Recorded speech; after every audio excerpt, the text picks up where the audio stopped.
अस्सलाम वालेकुम नाज़रीन। प्रोग्राम तवाना पाकिस्तान शायगान के साथ में मैं हूं आपका मेज़बान डॉक्टर आमिर महमूद। नाज़रीन, आज ज़िंदा दिलाने लाहौर के शहर में हम बैठे हैं और मैं ख़ुद भी एक ज़िंदा दिल हूँ, लाहौर से मेरा ताल्लुक़ है।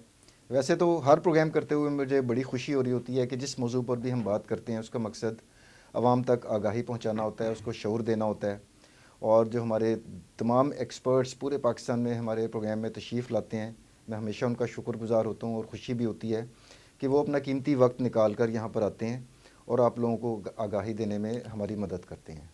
लेकिन आज ख़ास तौर पर मुझे ज़्यादा खुशी इस वजह से भी हो रही है कि जिन एक्सपर्ट को हमने बुलाया है वो MBBS के मेरे क्लास फ़ेलो हैं, मेरे बड़े अज़ीज़ दोस्त प्रोफेसर डॉक्टर ज़हीर अख्तर साहब, जो कि हेड ऑफ़ डिपार्टमेंट हैं पल्मोनोलॉजी, जो छाती के अमराज हैं। गुलाब देवी टीचिंग हॉस्पिटल, जो कि पाकिस्तान का एक मारूफ छाती के अमराज का एक बहुत ही बड़ा इदारा है, तो डॉक्टर साहब उसमें हेड ऑफ़ डिपार्टमेंट हैं। और आज हम बात करेंगे दमा की, उसके इकसाम के ऊपर, उसकी वजूहात, उसकी अलामात, उसका इलाज कैसे करना है, अटैक हो जाए तो क्या उसमें करना चाहिए, इन तमाम पहलुओं पर गुफ्तगू होगी। तो बहुत शुक्रिया प्रोफेसर डॉक्टर ज़हीर अख्तर साहब कि जी आप जी, तशरीफ़ लाए। बहुत शुक्रिया आमिर भाई आपका। अच्छा, सबसे पहले तो सर हम सीधी जो सादा सी एक उससे कि अस्थमा बुनियादी तौर पर होता क्या है और हमारे मुल्क के पाकिस्तान में इतना बढ़ता क्यों जा रहा है? अस्थमा जी सांस की नालियों की एलर्जी कह लें, हाइपर रिस्पॉन्सिवनेस कह लें, या सांस की नालियों को सेंसिटिव होना कह लें। हमारे अंदर तकरीबन कोई 3 करोड़ के करीब सांस की नालियां मौजूद हैं। 3 करोड़? 3 करोड़। और हर एक छोटी छोटी, जिनको ब्रोंक्यूल्स बोलते हैं, और हर ब्रोंक्यूल के आगे 10 के करीब एल्वियोलाई अंगूर के गुच्छों की तरह लगे हुए हैं। तो 30 करोड़ एल्वियोलाई हैं, वो छोटी छोटी हवा की थैलियाँ हैं जहाँ से हम ऑक्सीजन खींचते हैं और कार्बन डाइऑक्साइड निकालते हैं। और जिन पाइप से, जिन नालियों से गुजर के वो जाती है, जब उनके अंदर सोजिश होती है, जब उनके अंदर एलर्जी होती है, जब उनकी हाइपर रिस्पॉन्सिवनेस होती है, तो उसकी वजह से सांस की नालियां तंग हो जाती हैं। सिकुड़ जाती हैं यानी कि? और जी, ठीक है। तो सिकुड़ जाती हैं, और उनमें से जब हवा गुजरती है तो सीटियों की सी आवाज़ पैदा होती है। तो इस बीमारी का नाम अस्थमा है। अच्छा, इसमें डॉक्टर साहब कई दूसरे भी छाती के अमराज ऐसे हैं, सीने के, फेफड़ों के भी हो सकते हैं, सांस की नालियों के भी हो सकते हैं कि जिसमें सांस लेने में दिक्कत होती है, जिस तरह एस्मा में होती जी है। जी। जिस तरह छाती की इन्फेक्शन हो जाए या COPD जिसे हम कहते हैं क्रॉनिक ऑब्स्ट्रक्टिव पल्मोनरी डिजीज़, उस पर भी हमने प्रोग्राम पहले गुज़िश्ता आपके साथ किया हुआ है। क्रॉनिक ब्रोंकाइटिस या सिंपल एलर्जीज़ भी कई दफ़ा लोगों को हो जाती जी हैं। जी। तो हमारे जो नाज़रीन है, पब्लिक है, वो किस तरह डिफ्रेंशिएट करे कि जनाब ये दमा है और ये कोई आर्जी वजह है जिसकी वजह से हमें सांस लेने में दिक्कत हो रही है? अच्छा, अगर तो आपको पहले से मालूम हिस्ट्री नहीं है, और अभी के वायरल का सीज़न आया है, मौसम आया है, बदला है मौसम, और आपको सिर्फ आज के दिन ही हुआ है, पिछले साल नहीं था, पिछली सर्दियों में नहीं था, इससे ज़्यादा सख्त मौसम था उस वक्त नहीं था, तो फिर यह है वक्ती और आर्जी। लेकिन अगर आपको ये कंप्लेंट है कि डॉक्टर साहब जब भी मौसम बदलता है मुझे ऐसे हो जाता है, मेरी सांस की नालियाँ तंग होती हैं, घुटन होती है, आवाज़ पैदा होती है, खांसी आती है और मुझे चलना मुश्किल हो जाता है, और ये पीरियोडिक हो और रिवर्सिबल हो, कि हुआ पिछले सीज़न फिर ठीक हो गया, हुआ पिछले सीज़न फिर ठीक हो गया, अगर ये बार बार हो रहा है तो ये अस्थमा है। एक दफ़ा हुआ तो वायरल इन्फेक्शन है। दूसरी बात आपने कही है COPD की। COPD में अमूमी तौर पे एक लंबी हिस्ट्री होती है स्मोकिंग एग्जैक्टली। की, स्मोकिंग की, हुक्का की, या फिर डस्ट एक्सपोजर की, और वो 10, 12, 14 साल के एक्सपोजर के बाद परमानेंट डैमेज हो जाता है सांस की नालियों का। और वो उम्र भी जो है, अमूमन जब COPD स्टार्ट होता है वो 40-45 साल के बाद होता है।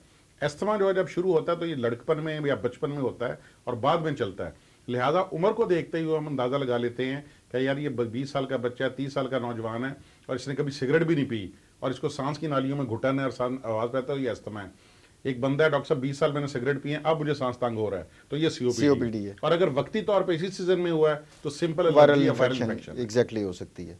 अच्छा, आपने मौसम का जिक्र किया डॉक्टर साहब, आजकल का जो मौसम चल रहा है, मौसम बरसात अपने पीक के ऊपर है और हवा में नमी का तनासुब, ह्यूमिडिटी बहुत ही ज़्यादा हुई हुई जी है। जी। तो इसमें भी लोगों के फ्लेयर अप हो जाते हैं कि इस तरह अच्छा, थोड़ा सा अस्थमा का इशू नहीं, ज़रा ज़्यादा होना इसमें शुरू हो इसमें जाता बल्कि थोड़ा सा बेहतर होता है। है? अच्छा, बेहतर हो जाता है। यस, पर लाहौर में भी, बाकी दुनिया में मौसम 4 हैं, लाहौर के 5 मौसम हैं। पांचवा मौसम स्मॉग का है। जी आप बिल्कुल। बारिश जो है ना, रहमत है कि स्मॉग के डस्ट नीचे पार्टिकल या बैठ हवा जाती में है। वो नीचे बैठ जाते हैं, हवा निस्बतन साफ हो जाती है, तो ये अस्थमा को खराब नहीं करता। बारिश का मौसम इसमें तो बेहतरी आ जाती है इस बेहतरी तरह आ के जाती है। पेशेंट्स में। ये मौसम खराब होने का इसके बाद शुरू होना है, जब अक्टूबर में या नवंबर में स्मॉग आ रही है ना, तो फिर अस्थमा की प्रॉब्लम आएगी। तो लिहाजा इसका जो डायरेक्ट ताल्लुक है ना, वो हवा के अंदर डस्ट कितनी है, डर्ट कितनी है, पोल्यूशन कितनी है, और धुआं गाड़ियों का कितना है, उससे अस्थमा खराब होता है, जबकि बारिश में थोड़ा सा बेहतर हो जाता है। अच्छा, इसकी टाइप्स या क्लासिफिकेशन की अगर बात करें, कुछ लोगों को तो एक उधेड़ उम्री के अंदर जाके या जब उम्र उनकी बढ़ती है तब अस्थमा की शिकायत होती है। कुछ ऐसे बच्चे भी देखे हैं डॉक्टर साहब जो पैदाइशी तौर पर इसका शिकार होते हैं, तो इसकी क्लासिफिकेशन के बारे में अच्छा, बताइएगा कि कौन से टाइप्स होते हैं। बहुत इंपॉर्टेंट बात है। पाकिस्तान की आबादी को 24 से 25 करोड़ है ना जी, तो 5% एडल्ट को अस्थमा है। 5%। यस, इस वक्त जिनकी उम्र 18 साल से ज्यादा है ना, तो 5% को अस्थमा है। लेकिन जो बच्चे हैं वो तकरीबन 20% को अस्थमा है। बच्चों में 4 गुना बच्चों में ज्यादा होता है। वजह क्या है कि बच्चों के फेफड़े छोटे हैं, सांस की नालियां छोटी हैं, लेकिन पोल्यूशन उतनी है। जिस हवा में वो सांस ले रहा है उसके भी अंदर भी उतनी सारा सिस्टम बेचारों का नाजुक है, नाजुक होता है, छोटा होता है, बारीक होता है, लिहाजा उनके अंदर चांस ज्यादा होते हैं। लेकिन जूं जूं वो बड़े होते जाते हैं ना जी, तो 50% के अंदर वो अस्थमा ठीक हो जाता है खुद ब खुद ही। जब वो फुल फेफड़े बड़े होंगे, 18, 19, 20 साल के होंगे, तो अस्थमा की सिम्टम तकरीबन खत्म हो जाती हैं। लेकिन 50% अगर उन्होंने बचपन में इलाज ठीक नहीं करवाया तो वो परसिस्ट बाद में कर सकता है। लिहाजा बच्चों के अंदर अस्थमा ज्यादा है, बड़ों के अंदर कम है। अगर एक पेशेंट को अस्थमा शुरू ही 50 साल के बाद हुआ है तो हम उसको बहुत कम वेटेज देते हैं कि इसको अस्थमा हुआ है, क्योंकि अस्थमा अगर शुरू होना हो ना तो वो नौजवानी में, बचपन में शुरू होता है, बाद में जाता है आखिर तक। अगर 50 साल के बाद अस्थमा शुरू हुआ है ना, तो पहले दूसरी कॉजेज हम निकालते हैं। बाद का हार्ट की प्रॉब्लम होती है, पल्मोनरी डीमा हो जाता है, उसके अंदर भी सांस की तंगी अस्थमा जैसी होती है। जब उनका एक्सरे करवाते हो तो दिल बड़ा हुआ है, ब्लड प्रेशर चेक किया, blood pressure high, sugar check की तो शुगर हाई, असल में हार्ट फेलियर होता है, वो अस्थमा नहीं होता। 2% में, 1% में एडल्ट ओल्ड एज में जाके अस्थमा हो सकता है, लेकिन दुस्मतन जब ये शुरू होना होता है तो नौजवानी में होता है, लड़कपन या बचपन में होता है, और बाद में जाता है। बाद की उम्र में कुछ और बीमारियां हो सकती हैं, अस्थमा बहुत कम है। अच्छा डॉक्टर साहब, कुछ बीमारियां तो इस्टेब्लिश्ड हैं, पब्लिक को भी पता है, जो नस्ल दर नस्ल चलती हैं, जैसे डायबिटीज़ है, हाइपरटेंशन है, ब्लड प्रेशर के मर्ज ले लें। अस्थमा के केस में कुछ एक्सटर्नल तो फैक्टर्स आपने बता दिए कि माहौलियाती आलूदगी बहुत बड़ा एक फैक्टर है उसका, स्मोक हो गया, डस्ट हो गई, स्मोकिंग हो गई, ये सारे फैक्टर्स उसमें कंट्रीब्यूट कर रहे होते हैं। होस्ट फैक्टर्स या पेशेंट के एंड के ऊपर जो फैक्टर्स हैं उनकी अगर बात करें तो इसका कोई मरोसियत का एलिमेंट भी है, जेनेटिक कंपोनेंट भी है इसका? बिल्कुल मरूसियत का इसके अंदर एलिमेंट है। बेसिकली वो माँ बाप से लेके आता है हाइपर सेंसिटिविटी, कि वो हाइपर रिएक्टिव होते हैं। जिस माहौल में मैं और आप रह रहे हैं, जिस हवा में मैं और आप सांसें ले रहे हैं, हमारी सांस की नालियां तंगी नहीं होती, लेकिन वो माँ बाप से लेके आया होता है, ये हाइपर रिस्पॉन्सिवनेस जीन्स लेके आया है। यही डर्ट और डस्ट जो बहुत हसास है। रूटीन की डस्ट और डर्ट जो आपके घर की डस्ट है, इवन घर में झाड़ू दिया मुझे और आपको नहीं होगा, लेकिन जिनके अंदर हाइपर रिस्पॉन्सिवनेस है, तो ये मामूली सी जो है ट्रिगर या मामूली सी डस्ट उन्हें ट्रिगर करके अस्थमा कॉज कर देगी। लिहाजा अगर ये पूछा जाए कि क्या मरूसी बीमारी है, अस्थमा मरूसी बीमारी है। 4 में से 1 बच्चे को फैमिली में अस्थमा हो सकता है, और अगर माँ बाप दोनों अस्थमेटिक हैं तो फिर 50% चांस होता है कि अस्थमा हो सकता है। लेकिन ट्रिगर जो है वो बाहर के एनवायरनमेंट बनते हैं, कि डस्ट हो गया, डर्ट हो गया, घर के इवन कॉकरोचेज हो गया जो घरों में फिरते हैं, बिल्लियां, जानवर जो घर में रखे होते हैं। अब तो शुक्र है कालीन खत्म हुआ है, नहीं तो लोग तो हमारे कालीन भी बड़े डालते थे जी। कालीन एक बहुत बड़ी वजह थी कि उसका जो बुरसा उड़ता है ना, उसकी वजह से भी अस्थमा के और सफाई इम्पॉसिबल वाली बात है, हर घर में तो वैक्यूम क्लीनर नहीं होता, बिल्कुल ऐसे ही हो भी तो उसकी सफाई काफ़ी मुश्किल काम होता है कालीन की। अच्छा डॉक्टर साहब, छोटे बच्चे जो हैं, अब हम एक सिनेरियो ये लेते हैं कि एक कपल है जिनकी फैमिली हिस्ट्री में अस्थमा है ही नहीं, और दूसरी तरफ वो है कि जिनमें फैमिली में माँ और बाप दोनों की तरफ में अस्थमा चला आ रहा है। जी जी जी। हमने ये देखा है डॉक्टर साहब, इवन गर्मियों में जो बच्चा पैदा होता है ना, माएँ ओवर प्रोटेक्टिव होती हैं, उसको बिल्कुल एस्ट्रोनॉट बना के रखती हैं, ऐसे कपड़े उसको लिहाफ सा पहनाया होता है जैसे ये पता नहीं क्या हो जाएगा इस बच्चे को। वो जो मटेरियल यूज़ होता है वो आमतौर पर फ्लैनल या इस तरह का रेशमी होता है, इसमें फाइबर्स भी होते हैं। उससे कोई बच्चे को फ्लेयर अप या एकदम सेंसिटिविटी हो सकती है कि वो इनहेल कर ले? और भाई ये सवाल जो है ना, एक पढ़ा लिखा और जिसकी डीप इनसाइट है वही एंकर पूछ सकता है। राइट, बिल्कुल। एक्चुअली ये जो हम क्योंकि हमारी माएँ बहुत गलतियाँ करती हैं, घरों में रजाइयाँ और तकिए इस्तेमाल करते हैं ना, पहले उसमें रुई या कॉटन में इस्तेमाल करते थे, लेकिन आज का जो स्टफ आ गया ना, सिंथेटिक स्टफ आ गया है, और ये बहुत ज्यादा एलर्जेनिक है, कि एलर्जी पैदा करता है। भले से उड़ के ना भी आपके अंदर जाता हो, लेकिन इस तकिए के ऊपर सर रख के सांस लेने से ही उसकी जो खास स्मेल जो जाती है ना उस सिंथेटिक मटेरियल की, उसकी वजह से आपकी सांस की हाइड्रोकार्बन्स होते हैं डॉक्टर साहब, उसकी प्रोडक्शन में यूज होते हैं, उसकी डाई के अंदर उसको टेक्सचर देने के लिए ये केमिकल्स जो है उसके फ्यूम्स भी तो उड़ रहे हैं ना, बिल्कुल ऐसे वो बच्चा इनहेल कर रहा है। तो और जैसे आपने फरमाया कि पहले बेचारा वो सेंसिटिव है, तो वो लिहाजा हम ऐसे घरों में कहते हैं कि आप बिल्कुल कोई इस तरह की जो है ना केमिकल वाले सराहने, तकिए, रजाइयाँ बिल्कुल ना रखें, घरों के अंदर कारपेट ना रखें, घरों के अंदर बिल्लियाँ, जानवर जो है तोते वगैरह बिल्कुल ना रखें, क्योंकि उनके परों से, उनके डस्ट से, उनके केमिकल से जो चीज़ें उड़ती हैं, भले से वो हमें नज़र ना आ रही हों, तो वो सांस की नालियों में जाके एलर्जी पैदा करती हैं और अस्थमा के अटैक का बायस बनती हैं। अच्छा डॉक्टर साहब, बदकिस्मती अब हमारी कह लें ये कि हालांकि कॉटन प्रोड्यूसिंग कंट्री है, कपास हम कितनी पैदा करते हैं, लेकिन कॉटन हमारे मुल्क में महंगी है और चाइना की ये जो सिंथेटिक हाँ, चीज़ें ये सिंथेटिक सस्ती हो कॉटन गई हैं, सस्ती है। उन्होंने घर घर पहुंचा दी हैं बिकॉज बिल्कुल सस्ती होती हैं। बिल्कुल ऐसे ही। तो इस तरह के केस में हम इस तरह कर सकते हैं कि जो बच्चे का तकिया वगैरह है, या इवन बड़ों के लिए भी अगर मरीज़ है तो उसका कवर कम से कम हम कॉटन का बनवा के, अंदर तकिया बेशक वही हो, कुछ उससे बेहतरी हो सकती है। बिल्कुल, देखें सारे कपड़े जो है ना वो एलर्जी कॉज नहीं करते। आप उनकी बहुत अच्छा आइडिया दिया आपने कि ऐसी है ना, तो आप ऐसे कवर उसके ऐसे कपड़े से करवाएं, एग्जैक्टली, जैसे कोई सूती हो गया या कोई ऐसा हो गया जो केमिकल का ना हो, तो उसकी वजह से बहुत हद तक बचत हो जाती है। तो मैं अपने मरीजों को यही बहुत कहता होता हूँ कि जी आप या तो वो इस्तेमाल करें देसी कॉटन, जो कि आजकल शहरों में नहीं मिलती, तो फिर आप ऐसा करें उसको सूती कपड़े से आप कवर कर लें और जिससे आपको कंफर्ट महसूस हो वही आपके लिए बेस्ट है। अच्छा डॉक्टर साहब, इसकी डायग्नोसिस की तरफ अगर हम जाएं तो जब आप एक पेशेंट आपके पास आता है इस तरह की कि जिन्हें मुझे सांस लेने में दिक्कत होना शुरू हो गई है, तो उसके लिए हमारे पास बैटरी ऑफ टेस्ट कौन कौन से अवेलेबल हैं जिनसे आप गुजारते हैं पेशेंट को, और फिर आप लेबल लगा देते हैं कि जनाब ये पेशेंट जो है ना एक इस्टेब्लिश्ड केस है एस्थमा का। जी जी जी। तो वो कौन कौन से टेस्ट अच्छा होते हैं? देखें डॉक्टर आमिर, मैं ये कहता हूँ कि जितना सीनियर डॉक्टर है ना, उतना उसको कम से कम इन्वेस्टिगेशन पे जाना चाहिए। यस, हमारे यहाँ, हमारे पाकिस्तान में पैरामिड हमारे उलट अवाम को है। गिला भी यही है कि जी बहुत ढेर सारे टेस्ट हमारे लिख हमारे देते यहाँ हैं। पैरामिड उलट है कि बात यह कि जितना बड़े डॉक्टर होगा उतने ज़्यादा टेस्ट लिखेगा। बिल्कुल ऐसे नहीं है। अगर मैं सीनियर डॉक्टर हूँ, प्रोफेसर हूँ और मेरी फीस ज़्यादा है, तो मैं यार टेस्टों का बोझ कम से कम डालूँ। यस, एस्थमा एक ऐसी बीमारी है कि अगर अच्छा कॉम्पिटेंट डॉक्टर है तो यकीन जाने सिंपल हिस्ट्री के ऊपर 2 4 6 क्वेश्चन करके विद इन 1 मिनट हम अपने 99% केस डायग्नोज करते हैं इस समय। और गैर जरूरी हमें टेस्ट की तरफ जाने की जरूरत ही नहीं है। लेकिन कुछ पेशेंट ऐसे होते हैं, डॉक्टर साहब मुझे फलाना करके कंफर्म कर दें, तो हम ये लिख के देते हैं आप स्पायरोमीट्री करवा लो और ये हमसे सिर्फ हमारी फाइंडिंग कंफर्म करेगा। मेरा मानना ये है और मैं अपने स्टूडेंट को बताता हूँ कि जो इन्वेस्टिगेशन है it should follow your clinical judgement. Yes. आपने जो डायग्नोसिस बनाई हिस्ट्री बेस पे, इन्वेस्टिगेशन को उसे फॉलो करना चाहिए। Rather you should follow the investigation कि रिपोर्ट में ये आ गया है तो अब मैं इसका ट्रीटमेंट इलाज अकॉर्डिंगली कर करूं। दूं। एक तरफ मरीज है, एक तरफ रिपोर्ट है। भाई इलाज मरीज का करना है या रिपोर्ट का? हमने मरीज का इलाज करना है।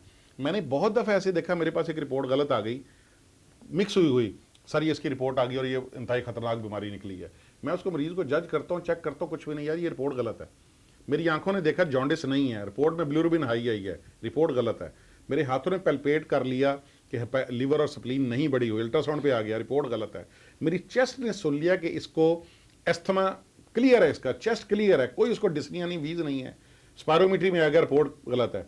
तो मैं कहता हूं कि बंदा ठीक होता है, रिपोर्ट गलत होती है। हाँ, अगर आपकी क्लिनिकल जजमेंट ये कहती है कि एस्थमा है और आप उसको कंफर्म करना चाहते हैं तो डायग्नोस्टिक टेस्ट वो स्पायरोमीट्री है। स्पायरोमीट्री क्या है कि बेसिकली सांस की हम एक दफ़ा उसमें बाहर निकालते हैं और एक दफ़ा अंदर खींचते हैं, तो वो आपकी फेफड़ों की ताकत को, फेफड़ों की पावर को बताता है कि आपका जो ग्राफ बनता है एक ख़ास मिकदार में बनता है अगर आप फिट हैं। लेकिन अगर आप फिट नहीं है तो उसकी साइज़ छोटा बनता है। फिर हम दवाइयाँ देते हैं और हम चाहते हैं कि ग्राफ वैसे ही बड़ा बन जाए। ये ग्राफ ऐसे ही होता है जैसे कि ईसीजी का ग्राफ है, ठीक है ना जी। तो उस हिसाब से हम स्पायरोमीट्री के जरिए इसको चेक करते हैं और जिसके बाद मरीज जो है ना, अगर वो इलाज ठीक जा रहा है तो स्पायरोमीट्री बेहतर हो जाती है, नहीं ठीक जा रहा तो स्पायरोमीट्री गलत हो जाती है। तो स्पायरोमीट्री गलत नहीं होती, असल में आपका इलाज गलत हो रहा होता है कि जो या डायग्नोसिस ठीक नहीं बनी या आप इलाज ठीक नहीं कर रहे हो। तो इसका मतलब है कि सबसे अहम चीज़ ये है कि डॉक्टर पेशेंट को जब भी जाना चाहिए तो किसी एक्सपर्ट डॉक्टर के पास जाए, और अच्छे डॉक्टर की एक निशानी सबसे बड़ी ये भी है कि वो अपने क्लिनिकल एक्सपीरियंस की बुनियाद के ऊपर आधा मर्ज वैसे ही डायग्नोस कर ले। तो अगर ज़रूरत पड़े तो टेस्ट करवाते हैं, लेकिन बिला वजह जो हमारे अवाम को भी नाज़रीन एक गिला होता है कि जी डॉक्टर साहिबान हमारे साथ प्रोफेसर ज़हीर हैं, कितनी खूबसूरत बात की उन्होंने कि बिला वजह टेस्ट करवाने की ज़रूरत नहीं है। ज़्यादातर केसेस में खुद ही डायग्नोसिस हो जाता है और आप इलाज शुरू कर देते हैं। तो गैर ज़रूरी टेस्ट जो हैं वो नहीं करवाने चाहिए खामखा लोगों के पैसे। मैं एक बात सुनाऊँ, एक वाकया सुनाऊँ। देखें जी, हमने नान चने लेने हो ना, इतवार वाले दिन लोग लाहौर में नान चने और पायों का नाश्ता करते हैं। फेवरेट नाश्ता है जी वो तो, ठीक है ना जी। यार 10 दुकानें छोड़ के फलाने के अच्छे हैं। हाँ जी। दही लेना जाना हो 10 दुकानें छोड़ के फलाने का दही अच्छा है। गाड़ी ठीक करवानी हो आवाज दीजिए फलाने मैकेनिक के पास जाओ। इन छोटी छोटी चीज़ों में तो हम अच्छे से अच्छे का ख्याल रखते हैं, लेकिन अपनी सेहत के मामले में जो गली बल्ले में बैठा है, जो करीब बैठा है, जिसका जो मर्जी करी जाए दे, खुदा के वास्ते ही किसी अच्छे डॉक्टर को ढूंढें जिसकी क्लिनिकल तशखीस तगड़ी है, जिसको टेस्ट कम से कम लिखता है और जो आपके साथ खड़ा होता है, जो बीमारी के साथ नहीं खड़ा होता। बीमारी के साथ वो डॉक्टर खड़ा होता है जो 40 इन्वेस्टिगेशन लिख दे और बाद में कहे हुर्रे देखा मैंने कहा था नहीं निकलेगी। मैं ये कहता हूँ कि मैं जो तशखीस करता हूँ अल्लाह करे वो ना निकले, अल्लाह करे वो ना हो, और दुआ करते हैं जल्द से जल्द ठीक हो जाए। लिहाजा हमें इस सिलसिले में एक अच्छे मौलिक के पास जाना चाहिए ताकि वो कम से कम पैसों के अंदर आपकी तशखीस और इलाज कर सके। एग्जैक्टली नहीं, बड़ी खूबसूरत डॉक्टर साहब आपका स्टांस है, और यही हमारे अवाम को भी गिला होता है। बहुत कम ऐसे लोग रह गए हैं जो इस तरीके से सोचते हैं कि हम मरीज़ के साथी बन के, वो बेचारा पहले ही पेन में है तो हम हर तरह से उसके खैर ख्वाह बन के उसके साथ ताउन करें और उसको मर्ज से निजात दिलाएं। अच्छा डॉक्टर साहब, ये तो हो गया डायग्नोसिस। अब हम ये देखते हैं कि इसमें तरीक़ा इलाज में क्या क्या जिद्दत आ गई है। कुछ खाने वाली गोलियाँ होती हैं, कुछ शरबत होते हैं, या कुछ इनहेल करने वाली दवाइयाँ होती हैं। वो हमारे पास बकेट लिस्ट में क्या क्या चीज़ें हैं? अच्छा, इसमें जो प्रेफरेबल जो दवाई है ना, चूँकि सांस की नालियों का मसला है और गर्दो गुबार से डस्ट ही होता है, तो इसके पीछे हमने धुआं इसी के पीछे छोड़ना है। यानी कि मैं ये कहता होता हूँ कि मसला आंखों में है ना तो कतरे आंख में डाले जाते हैं, कान में हो तो कतरे कान में डालते हैं, जिल्द पे हो तो जिल्द पे लगाते हैं। और अगर ये सांस की नालियों में एलर्जी है और ये बाहर के गर्दो गुबार से है तो भाई दवाई हमने इसके पीछे भेजनी है। तो अगर मुझसे कोई पूछे डॉक्टर साहब 3 इलाज बताएं, 1 2 3, इनहेलर्स इनहेलर्स एंड इनहेलर्स। हाँ, अगर इमरजेंसी हो गई है, सीरियस हो गया मरीज, हॉस्पिटल जाना पड़ेगा तो फिर 3 4 5 दिन के लिए वक्ती तौर पे हम इंजेक्शन देते हैं, गोलियां देते हैं, बाकी चीज़ें देते हैं, लेकिन अल्टीमेटली जो इसका इलाज है ना वो इनहेलर है। इस मामले में मरीज बहुत डरते हैं। जिस तरह हमने एक दफ़ा शुगर पे भी प्रोग्राम किया था, इंसुलिन से डरते हैं ना, हालांकि इंसुलिन बीमार दवाई नहीं है, ये इंसान के अंदर बनती है। Exactly. अब कमी हो गई तो आपने बाहर से पूरी करनी कमी है। होगी तो हमने बाहर से देनी है, इतनी सी बात है। इसी तरीके से आपकी सांस की नाले में जो एलर्जी है वो बाहर के गर्दो गुबार से हुई है, तो इसके पीछे दवाई फेंकेंगे तो जाके वो खोलेंगी। तो लिहाजा इनहेलर से कतन डरने की जरूरत नहीं है। ये डॉक्टर साहब एक बार आज ही मेरे पास मरीज 3 आए, डॉक्टर साहब लग तो नहीं जाएगा? मैं कहा इनहेलर नहीं लगता, बीमारी लगी होती है। जब तक आपके अंदर बीमारी रहेगी तब तक हमने दवाई लेनी है। ग्लासेस उन्होंने लगाए हुए थे, मैं कहा जी आपको ग्लासेस कब तक लगने हैं? डॉक्टर साहब ये तो नाल ही चलणगे, अभी नाल ही चलेगा। मैं क्या फिर गल है कि या तो नजर दी तो अल्लाह को करो कि नजर थोड़ी ठीक हो जाए, लेकिन अगर उसका एक सस्ता हल निकाला हुआ है अल्लाह की तरफ से, लोगों ने, साइंसदानों ने, तो आप उसको इस्तेमाल करें। अमूमी तौर पे अस्थमा का जो मैं कहता हूँ इलाज जो है, आपका शायद सवाल भी ये हो, मैं कहता हूँ एक टारगेट देता हूँ 1 साल का उनके जहन में, कि चुप करके 1 साल आप इनहेलर लेते रहना, हर महीने 2 महीने बाद मुझे चेक करवाते रहना है। अगर आपका कंप्लायंस अच्छा रहा, आप बाकायदगी से दवाई इस्तेमाल कर रहे, तो आप 3 महीने बाद हम स्टेप डाउन करेंगे, उसके बाद हम हस्बे ज़रूरत पे आ जाएंगे। लेकिन होता क्या है कि मैंने आज आपने मुझसे दवाई ले ली, 15 दिन में आप काफ़ी बेहतर हो गया, फिर छोड़ दिया, फिर एकदम अटैक है, लो जी मैंने डॉक्टर साहब को दवाई ली सी तो मैं तो ठीक ही नहीं हुआ, किसी और के पास चले गया, 10 दिन उससे ली, फिर ठीक हो गया, छोड़ दिया। जब ऐसे बार बार करेंगे ना तो फिर आपके एयरवे फिक्स हो जाते हैं और वो फिर परमानेंट डैमेज हो जाते हैं। लिहाजा इनहेलर जो है इसका मुस्तकिल इलाज है। कितनी देर है? हो सकता है इस भाई में 3 माह चलना हो सकता है इसमें 6 माह चलना हो, इसमें 1 साल चलना हो, उसमें सारी जिंदगी चलना हो। ये आपकी बीमारी बताएगी। अगर आप ठीक है ना इनहेलर इस्तेमाल करें, लेकिन अगर आपको तंगी है, सांस की नालियों में घुटन है, तो फिर इनहेलर ही हल और इलाज है, और वही इसका बेहतरीन और मुस्तनद जो है वो इलाज है। अच्छा डॉक्टर साहब, अब इसकी वाज़ेह अलामात की तरफ आते हैं कि एक फुल ब्लोन केस है अस्थमा का, उसमें लोगों की एजुकेशन के लिए कि जब वो अलामात वो अपने अंदर फील करें तो उनका जो है जहन जाना चाहिए इस तरफ कि ये दमा हो सकता है, वो क्या क्या हो सकती हैं? 2 तरह के मरीज होते हैं, एक वो हैं जो सीरियस नहीं है और इमरजेंसी नहीं है। उनमें सबसे पहली अलामत है खांसी, खास तौर पे रात को, और रात की खांसी से आंख खुलती है बच्चों में खास तौर पे, कि डॉक्टर साहब रात में सारी खांसी करता रहे, अंदर सुबह नींद भी नहीं आती, और इसी तरह अडल्ट के अंदर भी ये स्टेप 1 है। और बुखार भी नहीं होगा इसमें? और बुखार नहीं होता, अस्थमा में बुखार नहीं होता। अगर बुखार है तो चेस्ट इन्फेक्शन भी हो सकता है, निमोनिया हुआ हो या कोई लोअर रेस्पिरेटरी ट्रैक्ट इन्फेक्शन हुई है, अस्थमा में ऐसा बुखार नहीं होता। दूसरा स्टेप है कि 4 सिम्टम्स, 4 ही अलामतें हैं, एक वक्त में चारों भी हो सकती हैं और एक वक्त में 2-3 भी हो सकती हैं। नंबर 1 खांसी का आना, नंबर 2 सांस का चढ़ना, नंबर 3 छाती में घुटन, और नंबर 4 छाती में से सीटियों की आवाज़। अब इनमें से अगर एक सबसे इंपॉर्टेंट हो छाती में से सीटियों की आवाज़, ये चौथे नंबर पे आती है। अगर ये आ रही है तो बाकी तीनों में मौजूद होंगी, राइट। तो स्टेप 2 के अंदर क्या होता है कि मरीज को ना हर रोज़ तो नहीं, लेकिन हर दूसरे तीसरे दिन जब भी थोड़ा सा बाहर निकला, थोड़ी सी एक्सरसाइज की, तो यही छाती में से घुटन, छाती में से सीटियों की आवाज़ें पैदा होगी। ये स्टेप 2 है। स्टेप 3 है उसको रोजाना, लेकिन वो अपना काम काज कर रहा है खांसते खांसते, हर वक्त ऐसे कर रहा है, थोड़ा सा सांस चढ़ा रुक लिया लेकिन काम। और स्टेप 4 है कि उसने काम काज छोड़ के घर बैठ गया। ठीक है, ये 4 स्टेप्स हैं। स्टेप 1 स्टेप 2 में तो मरीज बस खांसते कूदते रहते, समझते हैं मुझे दम आते ही नहीं है, खांसी का शरबत ले लिया मेडिकल स्टोर से, हो गया कोई एंटीबायोटिक ले ली, उनका ख्याल है कि इन्फेक्शन है। ठीक है, कुछ इफेक्ट हुआ कुछ ना हुआ, गर्म कहवे ले लिए, कोई चाय पी ली, कोई इस तरह की चीजें ले ली, गर्म पानी में शहद पर डाल के, तो वक्ती तौर पे ठीक हो गए। हमारे पास मरीज आते हैं स्टेप 3 और स्टेप 4 वाले आउटडोर में, और फिर जब अक्यूट सीवियर हर बीमारी की तरह एडवांस स्टेज के ऊपर आपके पास भी और आते जब हैं। अक्यूट सीवियर अटैक होता है, जब घर वाले उठा के लाते हैं, फिर वो हमारे पास इमरजेंसी में आते हैं। और इसकी अलामतें जैसे मैंने बताई हैं, जब सीवियर इमरजेंसी होती है उस समय ये होता है कि मरीज जो है ना ऐसे बैठा होता है, लेबर्ड ब्रीदिंग लेबर्ड ब्रीदिंग होती है, छाती में से आवाजें आ रही होती हैं, ठंडे पसीने आ रहे होते हैं, बीपी चेक करते हैं, लो हुआ होता है, पल्स देखते हैं, नॉर्मल पल्स होती है 70 72 80 के करीब, तो दिल की धड़कन तेज हुई होती है 120 130 पे, और मेरी और आपकी सांस 1 मिनट में हम जो है ना वो 18 12 13 14 दफा हम लेते हैं, 15 दफा लेते हैं। लेकिन इन मरीजों की 22 23 25 30 तक भी पर मिनट जो ब्रीदिंग रेट जिसम कोशिश कर रहे हैं कि जल्द से जल्द हवा अंदर लेकर जाए, तो उसको फिर इमरजेंसी के तौर पे फिर तब इंजेक्शन, भाप, ऑक्सीजन जो भी हम करते हैं वो करते हैं, और जब ठीक हो जाता है तो वापस इनहेलर पे डाल के स्टेप 4 वाली ट्रीटमेंट पे भिजवाते हैं। अच्छा डॉक्टर साहब, इनहेलर इस्तेमाल करने का भी जरा तरीका बताइएगा कि सही तरीका क्या होता है, वक्त कौन सा होता है, इसमें भी कोई सबसे इंपॉर्टेंट जो बात है ना अस्थमा की मैनेजमेंट, क्योंकि मैंने एज ए डॉक्टर खुद भी देखा है कि लोग गलत भी इस्तेमाल कर रहे होते हैं इनहेलर का। भी नहीं आमिर भाई, ही इस्तेमाल कर रहे होते हैं गलत ही हो रहा होता है, ही इस्तेमाल कर रहे चले होते हैं। आज इसी प्रोग्राम में हम सही तरीका भी बता देते हैं जी। मैं चाहूंगा कि आप मेरे साथ एक्सक्लूसिव एक प्रोग्राम करें कि मार्केट में इनहेलर कौन कौन से अवेलेबल और कैसे इस्तेमाल करते हैं। चलिए अगला प्रोग्राम हम एक्सक्लूसिव इस पे रखेंगे, डिफरेंट टाइप्स ऑफ इनहेलर्स हम रख भी लेंगे डेमो के लिए, बिल्कुल। अब मैं एक आपको बात बताऊं, मैंने ये बड़ी दफा स्टडी और सर्वे किया और अपने पीजीज को, अपने स्टूडेंट्स को चैलेंज करके ये कहा कि आप मेरी वार्ड में जाओ, अस्थमा के 25 मरीज पड़े हुए हैं, ये जो इनहेलर इस्तेमाल कर रहे हैं, अगर एक भी ठीक कर रहा हुआ ना प्रॉपर जो उसके स्टेप्स हैं 6, तो मुझे आके बता देना। लिटरली मैंने जितनी दफा भी भेजा ना उसमें से 1 2 3 स्टेप मिस ही होते हैं।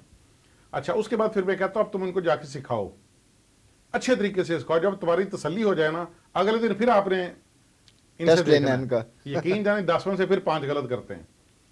तो सबसे इंपॉर्टेंट एक फिजिशियन के लिए, पल्मोनरी फिजिशियन के लिए जरूरी है कि वो मरीज को टाइम दे। अगर उसके पास अपना टाइम नहीं, जैसे मैंने अपने सिर्फ 2 असिस्टेंट, एक मेल और फीमेल, सिर्फ इस काम के लिए रखे हुए हैं, तो ट्रेनिंग देते हैं लोगों को, कि हर दफा इनहेलर बता के भेजते हैं, छोटी छोटी हमने वीडियो बनाई हुई है, उनके मोबाइल पे उनके पास भेजते हैं। बाद में फिर यह कि जब आते हैं हर दफा इनहेलर टेक्निक चेक करते हैं, मुश्किल नहीं है, 2 4 6 10 दफा समझाएं, टाइम मरीज को दें, वो सीख जाता है। जब सीख जाता है तो फिर उसको बार बार डॉक्टर के पास जाने की, अस्पताल में इमरजेंसी पर जाने की जरूरत नहीं पड़ती, महंगी दवाई की जरूरत नहीं पड़ती। प्रॉब्लम सिर्फ इनहेलर टेक्निक की होती है, और वो अगर वो सही सीख जाए तो उसको बहुत कम दवाई में उसका इस्तेमाल ठीक रहता है। इसके अंदर टेक्निक इसमें बहुत इंपॉर्टेंट है। दवा बिल्कुल ठीक है, आप पैसे भी लगा रहे हैं, तो उसको अगर तरीका इस्तेमाल ही अगर गलत है तो फिर वो जो डिज़ायर्ड रिजल्ट्स हैं वो मौसर वो तासीर उसकी ख़त्म होती जाएगी। अच्छा डॉक्टर साहब, ये जीना गाइडलाइंस जो हैं हमारे इसमें आमतौर पे इस्तेमाल करते हैं, उस गाइडलाइंस के मुताबिक जो तरीका इलाज है वो वही है जो जिस तरीके से आप बता रहे हैं कि ज़्यादा प्रेफरेंस हमने इनहेलर्स को देनी है ताकि टारगेटेड जगह के ऊपर दवाई पहुंचे और वहीं पर असर करे। डॉक्टर आमिर, हर अच्छा कंसल्टेंट ना किसी भी स्पेशलिटी का हो, वो अपनी मुरव्वजा गाइडलाइंस के मुताबिक अपनी बीमारी को ठीक कर रहा होता है। हम अस्थमा ट्रीट करते हैं, सीओपीडी, टीबी, प्लूरल फीवर बीमारियां, आईएलडीज, तो हमारी हर एक बॉडी की ना इंटरनेशनल बॉडीज ने गाइडलाइन बनाई हुई है। हमने पाकिस्तान चेस्ट सोसाइटी ने उनके हिसाब से वो बनी हुई है गवर्नमेंट, वो अपने मुल्क के हिसाब से इम्प्रोवाइज करना होता है। अपने पाकिस्तान चेस्ट सोसाइटी अपने मरीजों के हिसाब से सस्ते वाली गाइडलाइंस बना के अप्लाई उसी के मुताबिक करते हैं। बिकॉज जो साइंटिफिक आदमी होता है ना वो हमेशा प्रोटोकॉल और एसओपीज के मुताबिक चलता है। तो हम जीना की गाइडलाइन को फॉलो करते हैं, उन्हीं के जो आसान और सस्ते वर्जन है उन्हीं को इस्तेमाल करते हुए अपनी गाइडलाइन बनाई हुई हैं और उसी के मुताबिक हम इस्तेमाल करते हैं। जो मैंने आपसे स्टेप्स की बात कही, जो मैंने आपको स्टेप्स की सिम्टम बताई, जो मैंने आपको इनहेलर बताए, ये सारे हम जीना गाइडलाइन के मुताबिक ही पाकिस्तानी पॉपुलेशन के हिसाब से इस्तेमाल कर रहे होते हैं। अच्छा डॉक्टर साहब, आई एम श्योर कि बीइंग एन एक्सपर्ट आपके पास तो अक्सर ये लोग एक आपको पता है मिथ्स और गलतफहमियां भी, हमारे तालीम की कमी है तो बहुत ज़्यादा कॉमन है। मेरे साथ भी ऐसे वाक़यात हुए कि लोगों ने मुझसे सवाल पूछा जी दमा है तो घर के दूसरे लोगों को तो नहीं लग जाएगा। तो मैंने कहा नहीं भाई, ये उस तरह की बीमारी नहीं है कि जो मुतअद्दी किस्म की बीमारी नहीं है। तो मैं चाहूँगा कि इसको भी एड्रेस कर दें काइंडली। 100% कम्युनिकेबल डिजीज़ नहीं है ये, जैसा टीबी है। ये वायरल इन्फेक्शन होती हैं, ये बैक्टीरियल इन्फेक्शन होती हैं जो एक से दूसरे को लगती हैं। ये बेसिकली एक हाइपर सेंसिटिविटी बीमारी है। 100% ना बीवी से मियाँ को, मियाँ से बीवी को, बच्चों से माँ बाप को बिल्कुल भी नहीं लगता। इकट्ठे बैठने से, खाने पीने से, बर्तन इस्तेमाल करने से, कपड़े तौलिए इस्तेमाल करने से, बिस्तर पे लेटने से ये बिल्कुल भी नहीं होता। ठीक है ना जी। तो ये 100% जहन में रखिए बात। जिस तरह शुगर एक से दूसरे को नहीं ना लगती, तो ये अगर होनी है तो आपको अंदर से ही होती है। ब्लड प्रेशर भी उसी तरह ही है, एक से दूसरे को नहीं नॉन लगेगा। कम्युनिकेबल डिजीज जितनी है, एनसीडीज बोलते हैं उसको, और इस पर हमारी पंजाब गवर्नमेंट काम भी बहुत ज्यादा कर रही है। तो अस्थमा एक से दूसरे को बिल्कुल नहीं लगता, लिहाजा अगर ये होना है तो आपको इंटरनली तौर पे अपने तौर पे होना है, और अगर हो जाएगा फिर दूसरे डॉक्टर को दिखा के उसका इलाज करवाना है। अच्छा डॉक्टर साहब, एक तो मिथ हमने अभी डिस्पेल कर दी, लोगों की गलतफहमी दूर कर दी, जो ये समझते हैं कि जनाब अस्थमा अगर किसी मरीज़ को है तो इर्द गिर्द के जो हमारे ख़ानदान में फैमिली मेम्बर्स हैं उनको भी हो सकता है। तो डॉक्टर साहब ने क्लियर कर दिया है कि ये अंदरूनी बीमारी है और एक से दूसरे को नहीं लगती। इसके अलावा डॉक्टर साहब दमे के लिए के ऊपर लोगों की क्या वो गलतफहमियाँ, अबहाम, गलत तस्वुर, मिथ्स, वो कोई एक दो उसको भी क्लियर कर दें। चावल खाने से दमा हो जाता है या बढ़ जाता है, केला खाने से दमा हो जाता है, बढ़ जाता है, दूध पीने से रेशा बनता है तो उससे दमा खराब हो जाता है या बढ़ जाता है, कतई गलत बातें हैं। असूली तौर पे ये फूड कलर्स होते हैं, बाद कुछ ऐसी चीज़ें हम खाते हैं जैसे खैर जैसे बर्फ़ है, आइसक्रीम है, गोले, इस तरह की चीज़ों से तो आपकी गला ख़राब, और फिर जब उसके नीचे जाती हैं सिक्रीशन तो उससे अस्थमा का अटैक बढ़ता है। लेकिन ये कलर फूड्स होते हैं, जब आप बाजार की चीज़ें खाते हैं ना तो वो एलर्जी कॉज कर रहे होते हैं जिसकी वजह से आपको होता है, वरना नेचुरल फल खाने से, गर्म दूध पीने से या चावल खाने से कुछ नहीं होता। हाँ, ये ज़रूर आप करें कि चावल खा के जो घी में बने होते हैं, बाजारी घी ना हो, बुरे वाले घी ना हो, वो उसकी अपनी एक कॉज होती है अस्थमा की, ट्रिगर की, वरना चावलों से नहीं होता। और ऊपर से फिर ठंडा पानी, ठंडी बोतलें ना पिएं, कोई गर्म चीज़ ले लें, कहवा ले लें, चाय ले लें ऊपर से, तो ये बिल्कुल इनसे अस्थमा नहीं होता या ट्रिगर नहीं होता। अच्छा डॉक्टर साहब, अब हम प्रोग्राम के अख्ताम की तरफ जा रहे हैं और मैं चाहूँगा, आज का मौजू तो खैर इतना वसी है कि शायद एक प्रोग्राम में इसको कवर करना मुश्किल हो। जिस तरह एक एक्सक्लूसिव प्रोग्राम हम इनहेलर के ऊपर भी इंशाल्लाह ज़िंदगी रही तो आपके साथ करेंगे। तो टेक होम मैसेज अस्थमा के हवाले से आप नाज़रीन को क्या देना चाहेंगे प्लीज़? देखें जी, अस्थमा जो ना दुनिया के बड़े बड़े लोगों को है। इंग्लैंड के क्रिकेटर थे इयन बॉथम, बड़े मशहूर बॉलर जी, बॉलर, बहुत फास्ट हमें अपने लड़कपन के दिनों में हम देखा करते थे। जी जी जी जी, याद है? ऐसे ही है। और बड़े फेवरेट हुआ करते थे हमारे। उनको अस्थमा था और वो इनहेलर इस्तेमाल करके 2 पफ लेके उस वक्त, मुझे याद की बात है, याद है मुझे। हाँ जी, तो वो बॉलिंग करते थे। He remain very good life. इसका मतलब है कि आप नॉर्मल जिंदगी गुजार सकते हैं अस्थमा के साथ। अच्छा, इयन बोथम के बाद जो है ना, दूसरी हमारे हमसाये मुल्क में बॉलीवुड की बड़ी कामयाब अदाकारा है प्रियंका चोपड़ा, और she is very good actress और बहुत अच्छी लाजवाब अदाकारी उनकी। उनको अस्थमा है और वो जब शूट करवाने जाती हैं या जाती थी और इनहेलर पास होते हैं, 2 पफ लेके जाती हैं और उसके बाद वो ठीक रहती हैं। इसी तरह और बहुत से मारूफ लोग हैं हमारे कि जिनको अस्थमा है, उनको अपनी बीमारी समझ आई हुई है, अपनी इनहेलर के 2 पफ सुबह 2 शाम लेते हैं and their immediate normal life. लिहाजा अस्थमा के को सर पे सवार नहीं करना। अब अगर हो गई है, ठीक है ना, ये अब हो गई है तो उसको कैसे डील करें, टैकल करना, यार सिंपल 2 पफ हैं, इनको आप सांस में लाएं तो आपको इंशाल्लाह नई जिंदगी मिलेगी। आप एक छोटे इनहेलर से डरते रहो, इस्तेमाल ना करें और खांसते रहें, सांस करते रहें, ये आपको फिर 2, 4, 6 महीने, साल देता है। उसके बाद परमानेंट डैमेज होता है फेफड़ों को, फिर आप लाख इनहेलर भी इस्तेमाल करते हैं, फिर वापसी नहीं होती। लिहाजा जब आपको अस्थमा डायग्नोज हो, अच्छे डॉक्टर को दिखा के आप अपनी दवाई लिखवाएं, और जो भी दवाई लिखें, बल्कि आप कह के लिखवाएंगे डॉक्टर साहब मुझे इनहेलर लिख के दें। अगर वो गोलियां कैप्सूल लिख के देता है, ये इलाज नहीं है। गोलियां कैप्सूल मैदे में जाते हैं, हमें दवाई फेफड़ों में फेंकनी है, सांस की नालियों में फेंकनी है। तो इनहेलर अच्छा लिखवाएं। और इनहेलर बहुत रिसर्च हो रही है इसमें, हमारे पास मीटर डोज इनहेलर है, ड्राई पाउडर इनहेलर है, पाउडर इनहेलर है, स्लो पावर वाले हैं, हाई पावर वाले हैं। अब एक अच्छा प्लमनोलॉजिस्ट, अच्छा चेस्ट स्पेशलिस्ट ही कि आपकी बॉडी को कौन सा सूट करता है वो ट्राई करेगा। तो उसके बाद अब इंशाल्लाह नॉर्मल जिंदगी गुजारते हैं। वो एस्थमेटिक कि जिन्होंने, हम तो एस्थमेटिक को मरीज कहते ही नहीं है, जिस तरह मैं शुगर वालों को मरीज नहीं कहता। एक पेशेंट है, उसकी या एक बंदा, उसकी शुगर लेवल हाई है, अब उसको नॉर्मल करनी है। एक बंदा उसकी हाइपर सेंसिटिविटी है, एलर्जी है थोड़ी सी, बस 2 पफ लेके उसने ठीक करना है। वो नॉर्मल 70 साल, 80 साल, 90 साल जिंदगी गुजारता है। दमा दम दे नाल, ये कॉन्सेप्ट गलत है, ये मिथ गलत है। हाँ, अगर हो गया तो भाई इनहेलर लें, नॉर्मल जिंदगी गुजारें। तो डॉक्टर साहब नेबुलाइजर की जरूरत कब पेश आती है? नेबुलाइजर की होती है जब मैंने केस बताया ना इमरजेंसी वाले, नेबुलाइजर से जब अटैक हुआ हो। यस, नेबुलाइजर से आपने देखा होगा कि जब हम नाक पे लगाते हैं ना तो बहुत सारी भाप बाहर भी निकल रही होती है, जाया हो रही होती है। इनहेलर अगर मुंह के टाइट लगा करते हैं तो सारी दवाई अंदर जाती है। तो लिहाजा नेबुलाइजर होता है कि जब आप इतना सांस तंग है कि आप प्रॉपर सांस ले ही नहीं सक रहे हो, तो फिर मजबूरन आपको भाप लगानी पड़ती है, मशीन टक टक टक चल रही होती है। अब इसको आप हर वक्त हर जगह पे इस्तेमाल नहीं कर सकते। ये सिर्फ 2, 4, 6, 10 दिनों की इमरजेंसी के लिए है। कभी एक अटैक आ गया तो 1-2 दिन के लिए है, वरना इसका हल और मुस्तकिल हल जो है वो इनहेलर है, जो आप जेब में रख सकते हैं, कहीं पर्स में रख लें, बैग में रख लें, कहीं पर भी रख सकते हैं, इस्तेमाल करें उनको। बिल्कुल ठीक है। आखिर में नाज़रीन, मैं प्रोफेसर डॉक्टर ज़हीर अख्तर का तहे दिल से मशकूर हूँ कि इतनी दिलचस्प गुफ्तगू प्रोफेसर साहब ने की अस्थमा या दमा के वजूहात हमने डिस्कस की, उसकी अलामात देखी, किन किन लोगों में रिस्क फैक्टर ज़्यादा होते हैं, फैमिली में भी रन करता है, और तरीक़ा इलाज जो बहुत ही हमारे मुल्क में गलत जो चीज़ें हो रही हैं कि आमतौर पर दमे को लोग खाने वाली अद्वियात के साथ जोड़ते हैं कि जनाब इन्हेलर एमरजेंसी के तौर पे यूज़ होगा, खाने के लिए मुस्तकिल अद्वियात हैं, जबकि असल नज़रिया जो डॉक्टर साहब ने डिस्कस किया वो उलट है कि दवाइयाँ एमरजेंसी के तौर पर इस्तेमाल होती हैं, इन्हेलर मुस्तकिल तौर पर इस्तेमाल होता है इंटरनेशनल गाइडलाइंस के मुताबिक कि आपका दमा जो है वो अंडर कंट्रोल रहे। और उसके बावजूद कितनी उम्मीद अफजा बातें की कि आप दुनिया के कामयाब लोग जो हैं, एक क्रिकेटर और एक अदाकारा की भी मिसाल दी कि दमे के बावजूद they are leading normal life, एक नॉर्मल ज़िंदगी गुजार रहे हैं, भरपूर ज़िंदगी गुजार रहे हैं। तो जहन पर नहीं लेना दमे को, बल्कि हेड स्ट्रॉन्ग होकर डॉक्टर की हिदायत, एक्सपर्ट डॉक्टर की हिदायत के मुताबिक इसका इलाज करना है। तो दमे के साथ भी आप एक नॉर्मल और भरपूर ज़िंदगी गुजार सकते हैं। इसके साथ ही डॉक्टर आमिर को अगले प्रोग्राम तक के लिए इजाज़त दीजिए। अल्लाह हाफ़िज़।